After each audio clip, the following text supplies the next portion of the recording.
ધારાસભ્ય બનવા દે? ચૂંટણીમાં ટિકિટ મારો ત્યાં ચાલુ ધારાસભ્યના ગુંડાઓ આવીને ઘરે આવીને ખોબા પાડી જાય. તું શેનો ટિકિટ માંગે છે? ટિકિટ નો માંગી શકો તમે ભાજપ કે કોંગ્રેસના રાજમાં. દોસ્તો, અરવિંદ કેજરીવાલ પહેલા એવા વ્યક્તિ છે કે જેણે સામાન્ય માણસને પણ એ હિંમત આપી કે તમે પણ નેતા બની શકો છો, તમે પણ ગુજરાતનું સમાજનું સારું કરી શકો એમ છો, આવો તમને આમ આદમી પાર્ટીનું પ્લેટફોર્મ આપીએ.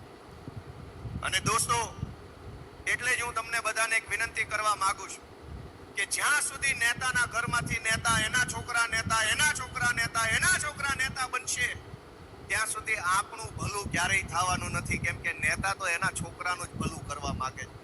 જે દિવસે મારા, તમારા, આપણા જેવા સામાન્ય પરિવારના ઘરમાંથી નેતા બનવા લાગશે ને, તે દિવસે ગુજરાતનું ભલું કરતા કોઈ રોકી નહીં શકે મિત્રો. અને એટલે આપણે બધાએ જવાબદારી લેવાની છે કે આવનારી સ્થાનિક સ્વરાજ્યની ચૂંટણીમાં આપણા જેવો સામાન્ય માણસ જીતવો જોઈએ. રૂપિયાના જોર ઉપર ચૂંટણીમાં ઉભો રહેલો વ્યક્તિ ન જીતે, બાહુબલી માણસ ન જીતે, પણ મારા તમારા જેવો ગરીબમાં ગરીબ ઘરનો છોકરો જો આમ આદમી પાર્ટીમાંથી ફોર્મ ભરી દે તો એક એક વ્યક્તિએ જવાબદારી લઈ વોટ આપી અપાવીને જીતાડવાની જવાબદારી આજથી અહીંથી લઈને જવાનું છે મિત્રો. જે દિવસે આપણા જેવા સામાન્ય માણસો, અને તમે જુઓ કે આ ચૈતરભાઈ ને મારી જેવા સામાન્ય માણસો ધારાસભ્યો બન્યા તો મજા આવે છે કે નહીં? કયો છે? મજા આવે છે કે નહીં? હજુ તો 2 બન્યા છે તો આટલી મજા આવે, તો 102 બને તો કેવી મજા આવે?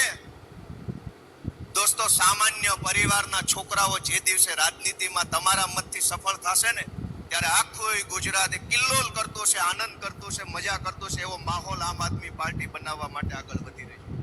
મિત્રો, છેલ્લી વાત કે આજે આપણે બધા અહીંયા ભેગા થયા છે એક સંકલ્પ લેવા માટે કે આવનારી જે આ ચૂંટણીઓ છે, એ ચૂંટણીઓની અંદર આપણે તન, મન અને ધનથી આ સભાની બહાર નીકળીને તરત લાગી જવાનું છે.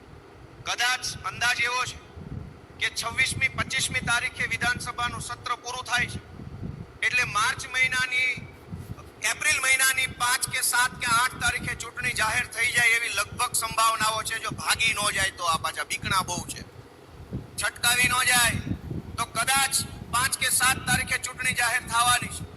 સમય બહુ ઓછો મળશે આપણને ચૂંટણીની તૈયારી કરવાનો. એટલે ચૂંટણી જાહેર થાય પછી હું કામ કરું એમ નહીં. ચૂંટણી જે દિવસે થાય હોય તે દિવસે થાય. ભાજપ વાળાને પાડી દેવાના છે એવી માનસિકતા સાથે આજથી તૈયારીમાં આપણે બધાએ લાગી જવાનું છે.